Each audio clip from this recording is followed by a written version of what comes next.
ٹھیک ہے؟ اور صحیح کے مقابل میں کون ہوتا ہے؟ صحیح کے مقابل میں فاسد ہوتا ہے۔ تو اب جس نے صحیح کہا اس کے نزدیک اس کا مد مقابل فاسد ہے، اور دوسرا والا اسی فاسد کو اصح کہہ رہا ہے۔ تو اس وجہ سے انہوں نے کہا کہ جس قول پر دونوں صحیح ہونے پہ متفق ہیں ہم وہ لے لیں گے، اور جس میں اتنا بڑا اختلاف آ رہا ہے کہ یہ اصح ہے یا فاسد ہے ہم اس کو چھوڑ دیں گے۔ بات آئی سمجھ میں؟ نہیں آئی؟ نہیں آئی؟ صحیح کے مقابل میں کون ہوتا ہے؟ تو جو صحیح کہہ رہا ہے اس کے نزدیک اصح والا فاسد ہے، ٹھیک ہے؟ بس جس امام نے اس قول کو کہا کہ یہ صحیح ہے، دوسرا امام دوسرے قول کو کہہ رہا ہے اصح، ایک امام کہہ رہا ہے اس قول کو صحیح، دوسرا امام دوسرے قول کو کہہ رہا ہے اصح، تو جو امام اس قول کو صحیح کہہ رہا ہے اس کے نزدیک اصح والا کیا ہے؟ فاسد ہو گیا، ٹھیک ہے؟ تو ان کے نزدیک اصح والا تو ہو گیا فاسد، لیکن اس کو یہ صحیح کہہ رہے ہیں، ٹھیک؟ اب آپ چلے جائیں اصح والے قائل کی طرف، تو جو امام اس کو اصح کہہ رہا ہے وہ اس امام کے نزدیک فاسد ہے، ٹھیک ہے؟ لیکن جو اصح کہہ رہا ہے اسی کے نزدیک اصح کے مقابل میں کون ہوتا ہے؟ صحیح۔ تو ان کے نزدیک یہ قول بہرحال صحیح ضرور ہے، تو اس کے صحیح ہونے پر دونوں متفق ہو گئے، جو قائل ہے وہ بھی متفق ہو گیا اور جو مخالف ہے وہ بھی کہہ رہا ہے کہ ہاں یہ صحیح ہے، کیونکہ اصح کے مقابل میں صحیح ہوتا ہے۔ تو جس کے صحیح ہونے پر دونوں کا اتفاق ہے وہ لے لیا جائے، اور جس قول کے بارے میں اختلاف ہے، ایک کہہ رہا ہے اصح دوسرا کہہ رہا ہے فاسد، تو پھر ہم اس کو، یہ ہے بحث صحیح، لأن الصحیح مقابلہ الفاسد، کیونکہ صحیح کا مد مقابل فاسد ہے، والاصح مقابلہ صحیح، اور اصح کا مقابل صحیح۔ اب کہہ رہے ہیں، اب دیکھیں کون کس کی موافقت کر رہا ہے، تو کہہ رہے ہیں فقط وافق من قال الاصح، تو جس امام نے جس قول پر اصح کا قول کیا تھا انہوں نے اپنے مد مقابل سے اس کے صحیح ہونے پر اتفاق کیا ہے، موافقت کی ہے، تو کہہ رہے جس نے اصح کا قول کیا اس نے قائل صحیح، صحیح کے قائل کی موافقت کی ہے، علی انہ صحیح، کہ وہ قول کیا ہے؟ صحیح ہے۔ وَأَمَّا مَنْ قَالَ صحیح، لیکن جس امام نے جس روایت کو صحیح قرار دیا ہے، فَعِنْدَهُ ذَلِكَ الْحُكْمُ الْآخَرُ فَاسِدٌ، تو ان کے نزدیک اس صحیح کا مد مقابل فاسد ہے۔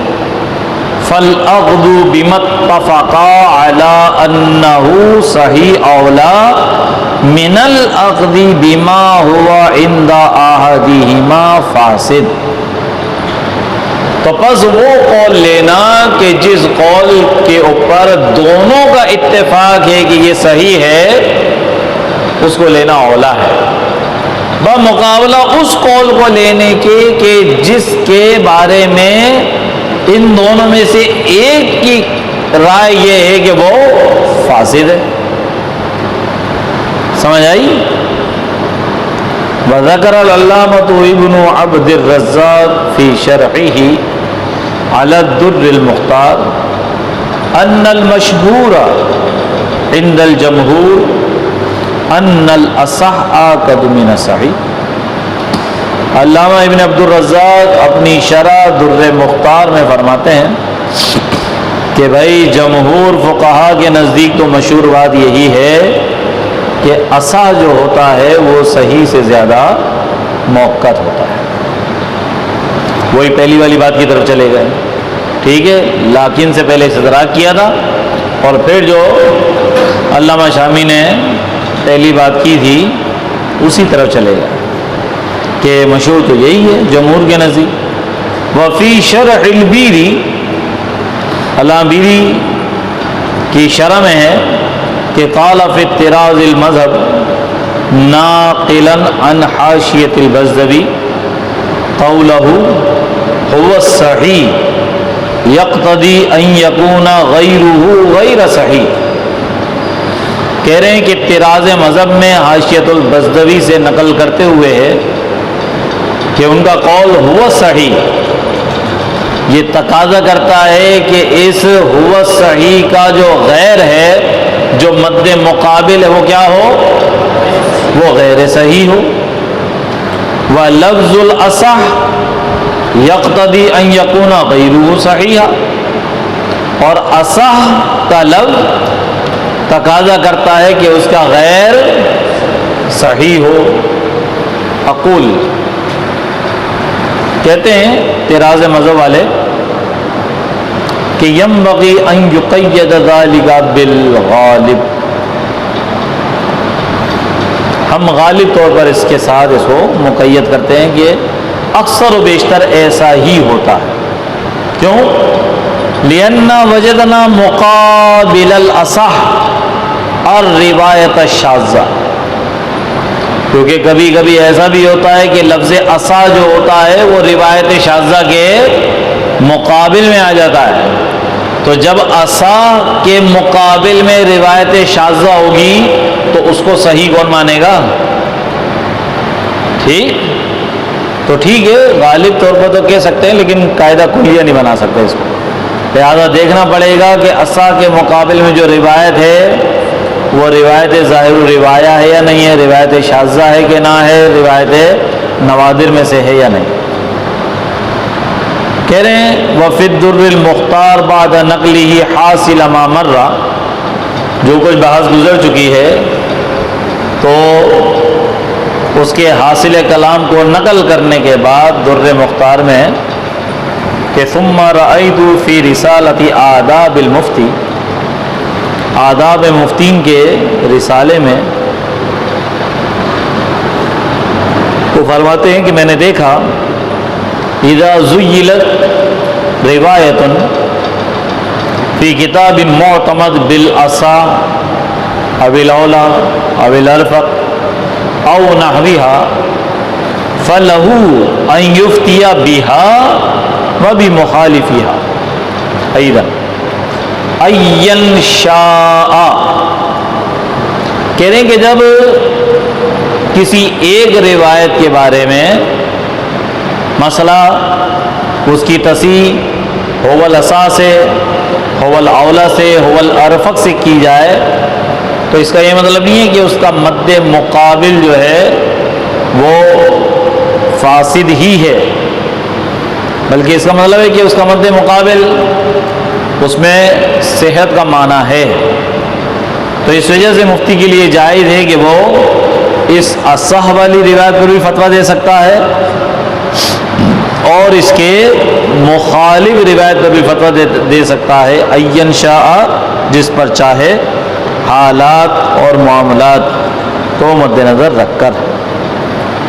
وَإِذَا زُيِّلَتْ بِالصَّحِيحِ أَوِ الْمَأْخُوذِ بِهِ أَوْ بِهِ يُفْتَى أَوْ عَلَيْهِ الْفَتْوَى لَمْ يُفْتِ بِمُخَالِفِهَا، اور جب کسی مسئلے کو هو الصحیح هو المأخوذ به به یفتى علیہ الفتویٰ کے الفاظ سے اگر تصحیح کی جائے تو کہہ رہے ہیں کہ اب یہاں پر صحت متعین ہو جاتی ہے، لہذا اس کے مد مقابل میں صحت نہیں ہوتی، لہذا اب فتویٰ صرف انہی پر دیا جائے گا، اس کے مخالف روایت پر نہیں دیا جائے گا۔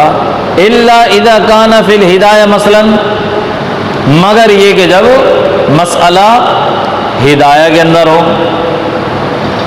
تو کہہ رہے ہیں کہ ہدایہ کے اندر کیا آیا ہو صحیح، ٹھیک، تو ہدایہ کے اندر جو ہوا صحیح ہے اس کے مد مقابل اصابی ہو سکتا ہے، تو اس وجہ سے وہاں اس کے ہوا صحیح کے مقابل کو بھی لے سکتے ہیں۔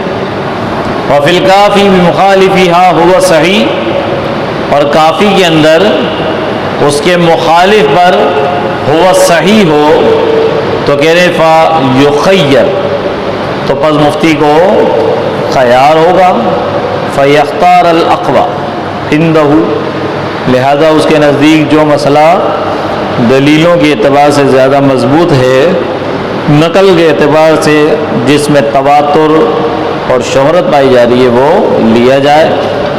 تو کہہ رہے ہیں فیختار الاقوی عندہ والیق والاصلح، لہذا اس کو چاہیے کہ جو اقوی ہے، جو الیق لوگوں کے اعتبار سے زیادہ مناسب ہے، والاصلح اور لوگوں کے اعمال کی جس میں زیادہ خیر ہے، اس کو وہ لے لے۔